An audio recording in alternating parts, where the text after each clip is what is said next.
Buenos días a todos, yo soy Jorge Clay, soy residente del hospital. Y primero, pucha, súper contento de poder estar haciendo esto. Es la primera reunión clínica que, bueno, me toca a mí y nos toca a los becados recientemente de segundo. Así que les voy a presentar de un tema que me parece relevante, eh, muy entretenido también para mí, entonces voy a tratar de hacerlo entretenido para ustedes, ojalá. La idea de la presentación es, como dice el título, hacer una aproximación clínica a la enfermedad de Stargardt, que es una enfermedad infrecuente, pero tiene que tener su lugar en ciertos escenarios clínicos, que es lo que voy a tratar de mostrar. Entonces, para ir dando contexto,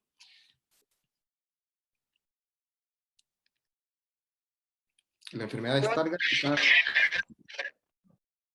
dentro del grupo de distrofia macular, ¿ya?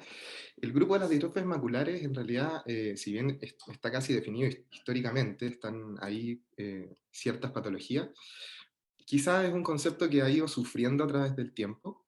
Eh, Tenemos ahí dos retinografías que nos pueden ejemplificar por qué ha sufrido a través del tiempo. Por ejemplo, a la derecha, en esa retinografía de ojo derecho, tenemos una degeneración macular que podría perfectamente confundirse con una distrofia macular, digamos, tiene compromiso del polo posterior. Si bien la degeneración macular no tiene un patrón mendeliano, sí sabemos que tiene una asociación genética fuerte.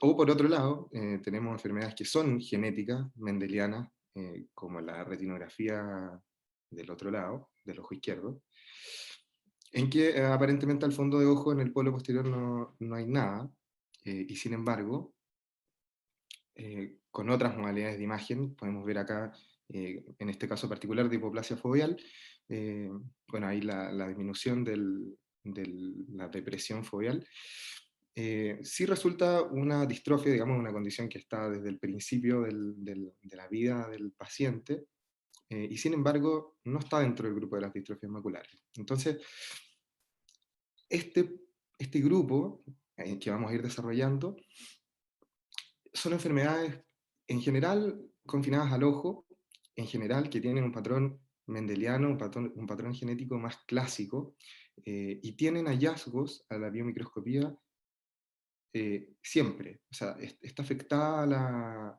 de diferentes formas, pero está afectada el examen físico. Bueno, dicho eso, eh, empezar al enfrentamiento. Los pacientes, o este diferencial en realidad, perdón, los pacientes en los que tenemos que pensar esto, llegan en general de dos maneras.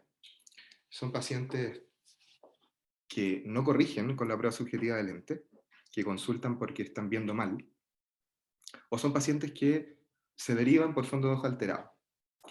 Entonces, el enfrentamiento a esa situación clínica es común en la práctica de la oftalmología, y por lo tanto este diferencial eh,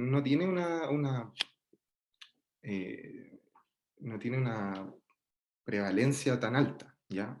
Es decir, primer mensaje, eh, si vamos a pensar en distrofias maculares, tiene que haber algo que nos haga sospecharla. No solamente que el paciente no corrija o tenga un fondo de ojo alterado.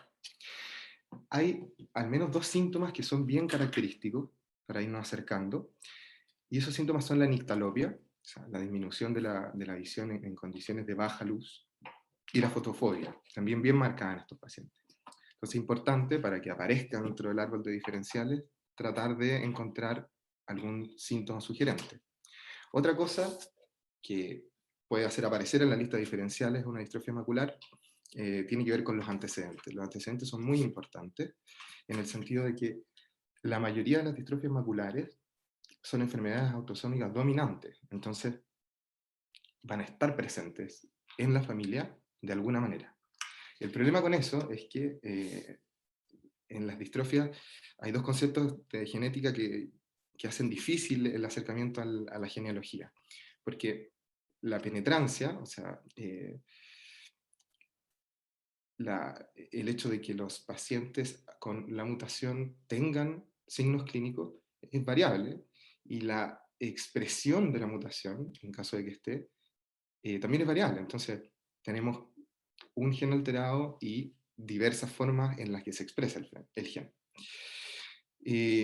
Otra cosa muy importante de los antecedentes va a estar en los diferenciales, porque tanto la historia perinatal o el uso de drogas, las enfermedades concomitantes, alejan o acercan la posibilidad de pensar en una distrofia macular. Hay, hay un punto muy importante en los antecedentes familiares, y es que como la expresividad de las enfermedades, de las distrofias maculares es diversa, en general pueden haber árboles enteros de familia que, si se presentan a edades medias o avanzadas, pasan como degeneración macular relacionada a la edad. Entonces, un recurso importante, si nosotros sospechamos una distrofia macular, es examinar a los familiares, ya sea con un fondo de ojo corriente en la consulta o con alguna de las imágenes que vamos a ver más adelante. Y por último, y lo más importante, es que como son patologías infrecuentes, lo más importante cuando sospechamos una distrofia macular es hacer el repaso de todas las otras condiciones que pueden ser relevantes porque son sistémicas, o relevantes porque comprometen la vida del paciente, o relevantes porque el manejo es muy distinto. Entonces, como mínimo, si yo sospecho una distrofia macular, primero tengo que pensar en patología autoinmune, infecciosa, tóxica, por fármacos principalmente, o otros desórdenes mucho más frecuentes que pueden manifestarse con imágenes o con síntomas similares. Y ahora vamos a ver algunos. Por ejemplo, en estas dos retinografías, en ambas tenemos lesiones amarillentas en el polo posterior, casi confinadas en el polo posterior. Y sin embargo, aquí lo principal va a ser entender el perfil de los pacientes que estamos viendo. En el paciente de la izquierda de la pantalla, que tiene una degeneración macular, la edad juega un rol fundamental, el antecedente de tabaquismo, las cosas que nosotros habitualmente vemos. En el paciente de la derecha, en cambio, que también podría ser un paciente de 50 años, eh, probablemente lo que tenemos que consultar es si hacer todo el análisis de antecedentes y de la familia. Pero se ve muy similar. Y en un paciente de 50 años, por supuesto que no vamos a sospechar en una distrofia macular de entrada. Nos vamos por lo más frecuente. Ahora, en un fondo de ojo más alterado, los dos de abajo, estas dos retinografías que tienen un extenso compromiso del epitelio pigmentario y una zona central de atrofia, se podría uno marear un poco, pensar inmediatamente en una distrofia macular, por ejemplo, si esto pasara en un paciente joven, pero efectivamente el fondo de ojo de la derecha es una presentación de un Stargardt sin flex, solamente con atrofia del polo posterior, mientras que la de la izquierda es un paciente con una corioretinopatía central serosa, que ha tenido múltiples episodios y terminó comprometiendo difusamente el fondo de ojo.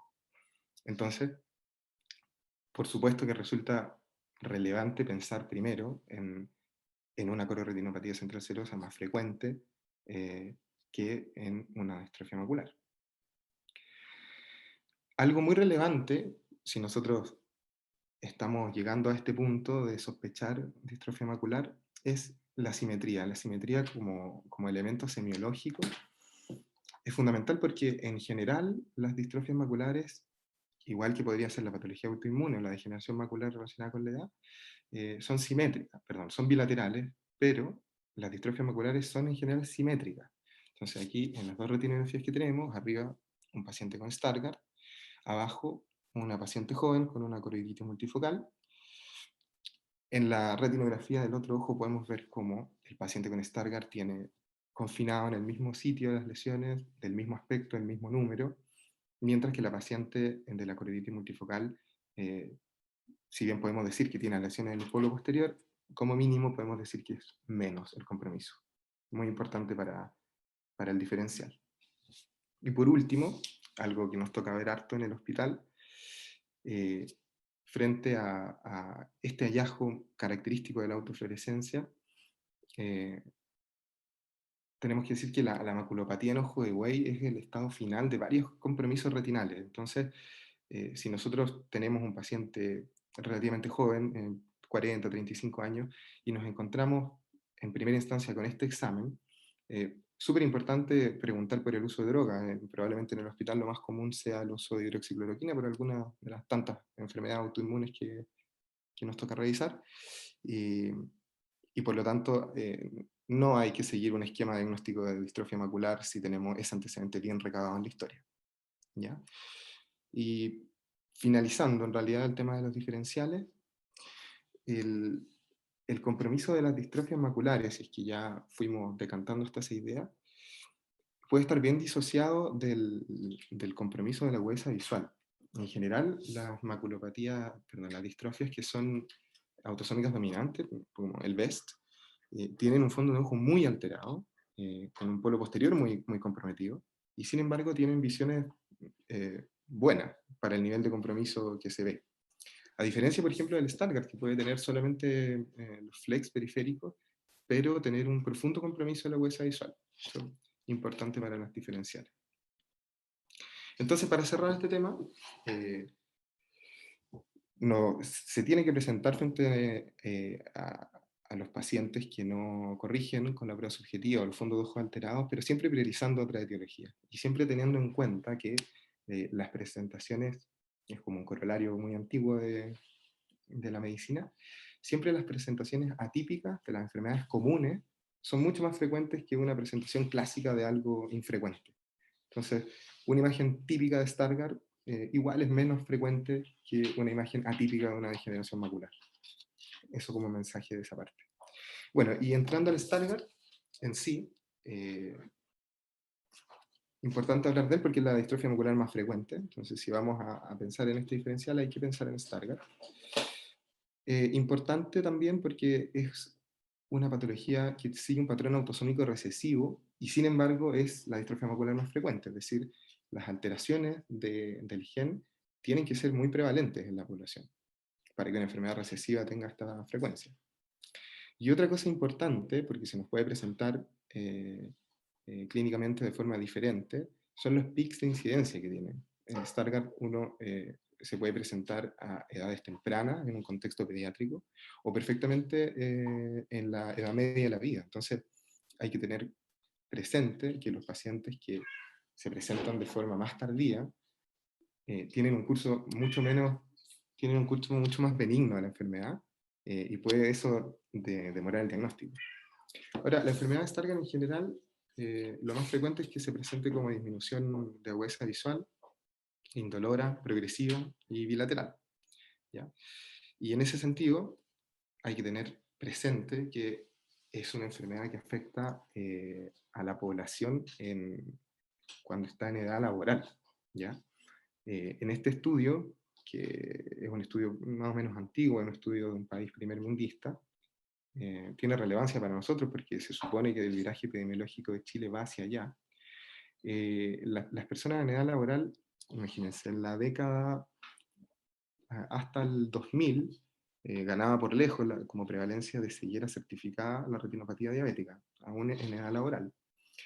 Pero 10 años después, a expensas de los desórdenes cardiovasculares, las retinopatías hereditarias toman una gran importancia. Entonces, ¿qué pasa? Que es más frecuente, es más relevante tratar de solucionar los problemas que les llevan a los pacientes, y por lo tanto hay que tenerlos más en cuenta, ¿ya? El compromiso del Stargardt parte en un gen, ABCA4. Es un gen que tiene varias particularidades, porque es un gen grande. Vamos a ver después por qué eso es complejo o desafortunado. Y es un gen muy polimórfico. Eso quiere decir que es difícil definir concretamente y conceptualmente cuándo está alterado y cuándo no. Además de eso, las mutaciones que provocan la enfermedad, hay un montón descritas. Y además de eso, las mutaciones que provocan la enfermedad no necesariamente están en las regiones codificantes. Entonces, es un gen complejo. Cuando se afecta este gen, la mayor parte de las veces provoca un fenotipo tipo Stargardt, pero también esto es parte de un espectro de la distrofia de cono de bastones o de algunas formas de retinir pigmentosa, incluso. Entonces, lo hace más complejo aún. Ahora, ¿qué hace este gen? Este gen codifica una proteína transportadora que se encuentra en el segmento externo de los fotorreceptores. Una proteína que funciona con ATP, transporta activamente desechos del ciclo visual desde el disco del segmento externo con la idea de que lleguen al epitelio pigmentario. Entonces, cuando este gen codifica mal la proteína o se ancla la membrana en un lugar donde no tiene que estar, lo que pasa es que los desechos del ciclo visual, retinoides, de forma genérica, se van acumulando en el segmento externo, y al acumularse, en algún momento se genera una hidrólisis de estos desechos que se termina transportando al epitelio pigmentario de la retina, se acumula como lipofucsina y termina provocando disfunción y muerte del epitelio pigmentario. Como sabemos que el epitelio pigmentario es quien finalmente mantiene los fotorreceptores, el punto final de esto es la disfunción y la muerte de los fotorreceptores también. Y este también es el fundamento de las lesiones más características al fondo de ojo del Stargardt, que son los flex, son acumulaciones de lipofucsina por este metabolismo alterado a raíz de la disfunción del transportador. Ahora, esto es súper importante porque viene de las ciencias básicas, pero lo trasladamos a la clínica desde los ratones mismos. No hay ensayos clínicos que nos hablen de cómo disminuir la progresión o el daño provocado por la acumulación de desechos en los pacientes con Stargardt. Lo que hay son ensayos con ratones, ensayos genéticos donde se hace knockout del gen, en los que se ve un acúmulo y un daño sostenido si se presentan estímulos luminosos constantes a estos ratones. Entonces, esto es algo que hacemos frecuentemente, es algo que deberíamos tener presente con los pacientes que tienen distrofia macular, en particular con el Stargardt, facilitarlo de la forma en la que sea con lentes ópticos de sol, ayudarlos en la adherencia a la protección, ojalá la mayor parte del día. Y también, como nos ha tocado un montón de veces ver en el policlínico, cuando los pacientes llegan con una sospecha alta, en general les recomiendan el uso de suplementos tipo ARETS, y eso, de nuevo, no hay estudios clínicos que lo sostengan, pero tenemos esta evidencia que en el fondo va en contra del uso de suplementos que tengan vitamina A. Siempre entendemos que la vitamina A tiene un factor, tiene un rol positivo en el ciclo visual, pero en particular, teniendo en cuenta la patogenia del Stargardt, podemos recomendar el cese de su uso. Bueno, al examen, el Stargardt tiene algunas presentaciones más típicas, pero en realidad es un espectro que tiene diversas manifestaciones.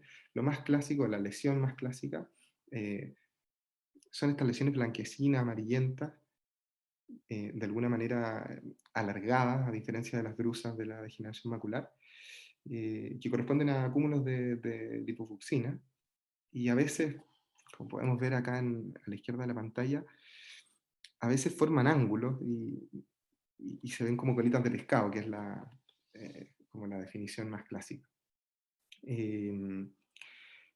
Algo importante de los flex del Stargardt es que en general, o semiológicamente, respetan el área peripapilar. Eso es importante. Y con el tiempo se pueden pigmentar, pueden coalescer.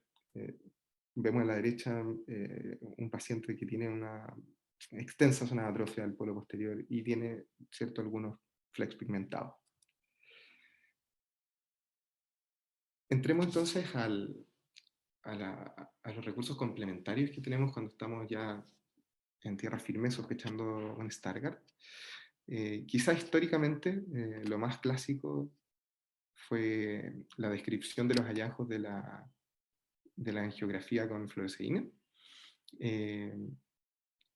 Lo que pasa aquí es que la acumulación de lipofucsina impide que entre la luz azul eh, y, eh, y alcance el pigmento que está en la circulación, que está en la coroide. Entonces, podemos ver acá en esta angiografía como hay una zona negra, hipofluorescente, que corresponde a un signo clínico clásico que es el silencio coroideo.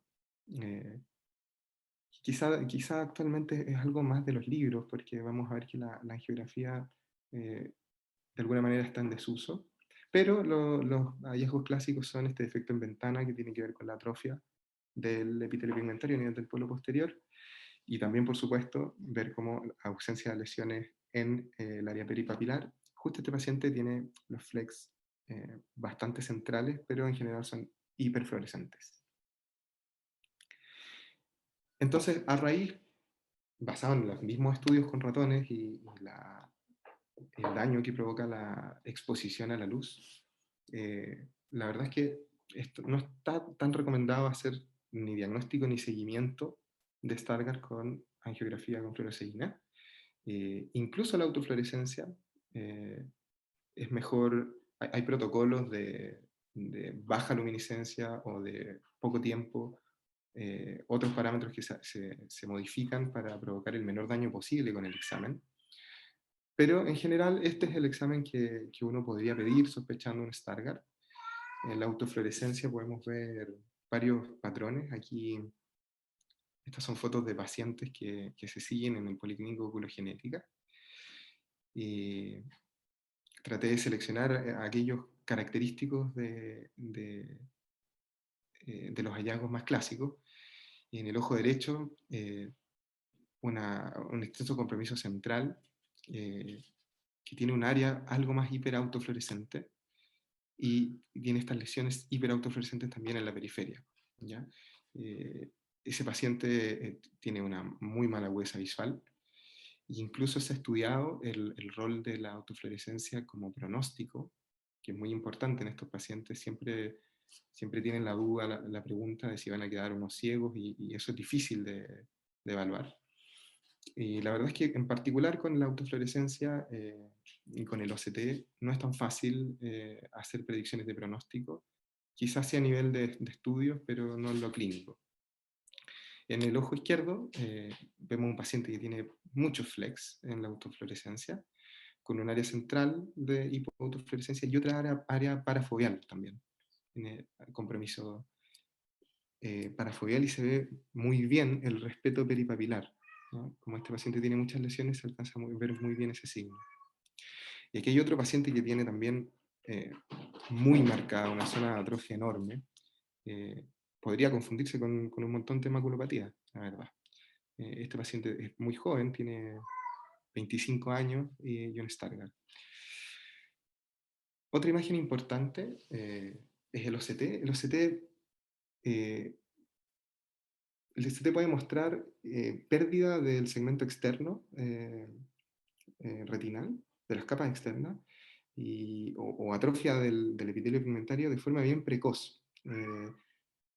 Tampoco hay estudios grandes que lo muestren, pero sí se han descrito series de casos en los que hay incluso alteración del OCT antes que de la autofluorescencia.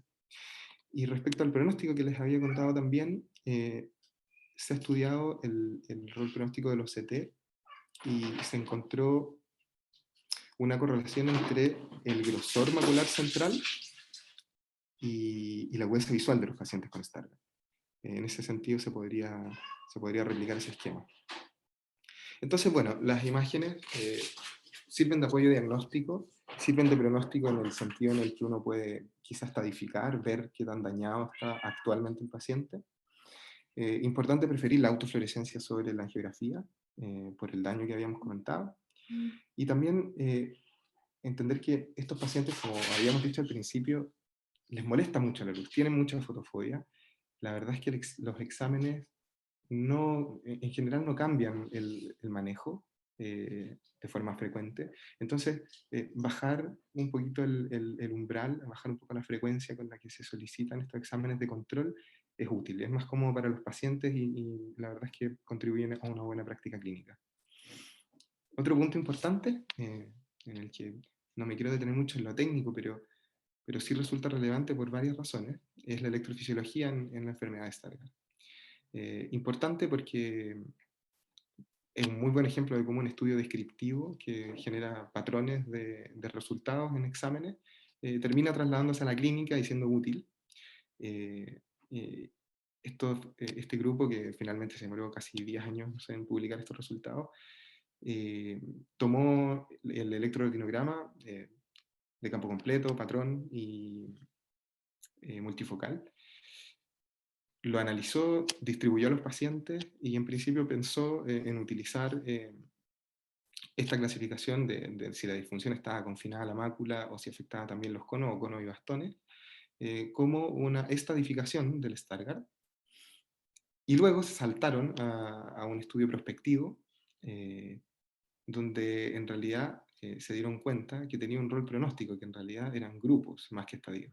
Entonces yo les traje acá algunas de las fotos que ellos publicaron. La separación en 3 grupos quedó igual, y la conclusión en el fondo es que el grupo 1, o el más leve, se queda más o menos igual, progresa poco, y el grupo 3, que tiene una disfunción más profunda del electroretinograma, efectivamente tiene peores resultados.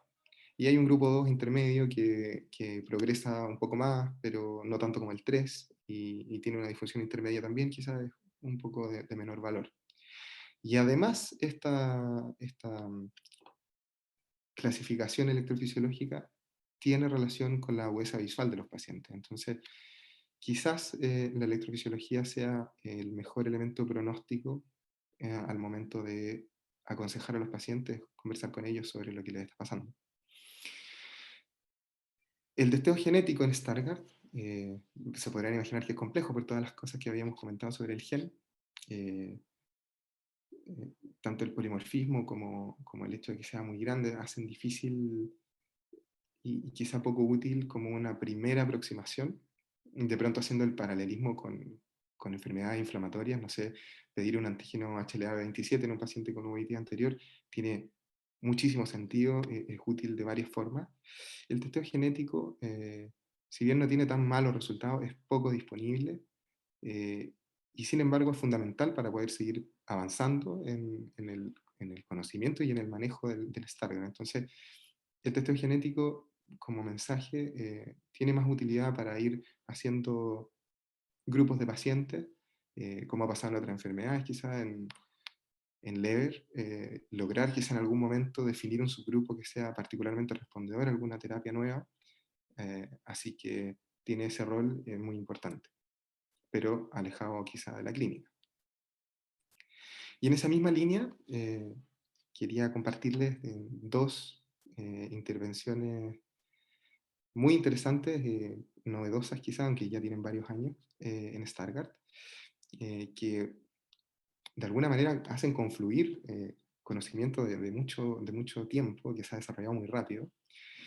Y bueno, lo primero es terapia génica en Stargardt, un estudio del 2011. Es difícil plantear la terapia génica en Stargardt porque en general, o sea, este es un concepto que no nació con esta enfermedad, sino que se ha tratado en otras patologías también. Parte de la premisa de que si hacemos terapia génica es para evitar que el daño siga progresando y por lo tanto deberíamos reclutar pacientes que no tengan tanto daño. En general, esto se hace con vectores virales para introducir el gen no dañado. Y los vectores virales que se usan en general son muy pequeños para el Stargardt, para el gen del Stargardt. Entonces, ese problema se trató de solucionar con un vector viral más grande, con un lentivirus, y se desarrolló este trial que en principio solamente fase 1, seguridad, que terminó hace poco, terminó el 2011, perdón, el 2019, y efectivamente en términos de seguridad eh, resultó bien, pero en términos de efectividad no pudo reportar algo clínicamente significativo. Ahora igual cabe decir que se reclutaron varias cohortes en este estudio y solamente la última tenía pacientes con daño un poco menos severo. Entonces, de alguna manera se necesita continuar, se necesita hacer un estudio para la población objetivo, que es parte de la premisa de la terapia génica. Y otro estudio importante que sí encontró resultados, y resulta muy interesante porque es terapia de reemplazo con stem cells. En la enfermedad de Stargardt, como habíamos dicho, el daño antes que el fotorreceptor está en el epitelio pigmentario de la retina. Entonces, eh, bajo esa premisa, hacer terapia con stem cells que puedan repoblar las zonas de afectación del epitelio pigmentario de la retina, tiene mucho sentido. Esto se hace, se hizo en pocos pacientes, se hizo también en conjunto con degeneración macular relacionada a la edad, y los resultados son extremadamente interesantes. Acá ellos lo que hicieron fue hacer, con el cultivo de células, hicieron una vitrectomía por pars plana y definieron con angiografía y con OCT, con autofluorescencia y OCT, las zonas de transición entre epitelio normal y afectado, e inyectaron ahí este cultivo celular. En las fotos que están, perdón, en las fotos que están acá abajo, vemos como, bueno, basalmente tenemos ahí un epitelio eh, comprometido, quizá en el fondo de ojo no se ve mucho, y a los 6 meses ya vemos proliferación. Estas lesiones hiperpigmentadas que están acá eh, son un verdadero injerto de epitelio pigmentario de la retina, y se ve ahí en OCT también, y se sostiene en el tiempo. Los pacientes, quizá de nuevo, quizá no da para la estadística, pero los pacientes tuvieron mejoría de huesa visual, mejoría del campo visual. Así que es un punto muy prometedor para esta enfermedad. Y cerrando, repasar un poco, si nos vamos a acercar a esta enfermedad, primero hacer un repaso por otras etiologías más frecuentes. Siempre pensar que aunque el fondo ojo se parezca mucho a lo que yo estudié de un Stargardt, es más probable que sea una presentación atípica de algo más frecuente. Repasar eso primero. De los ratoncitos aprendimos que es importante la menor cantidad de exposición lumínica posible, reforzar el uso de lentes, siempre preguntar si es que están con algún suplemento, suspenderlo. Las imágenes muy importantes, si nosotros llegamos a este problema diagnóstico, es importante una autofluorescencia por sobre una angiografía, un OCT también útil, evitar pedirlos con alta frecuencia y sobre todo seguir muy atentos, interesados en cómo estas enfermedades que para nosotros no tienen cura todavía, seguramente en el futuro van a tener solución. Y bueno, eso, muchas gracias.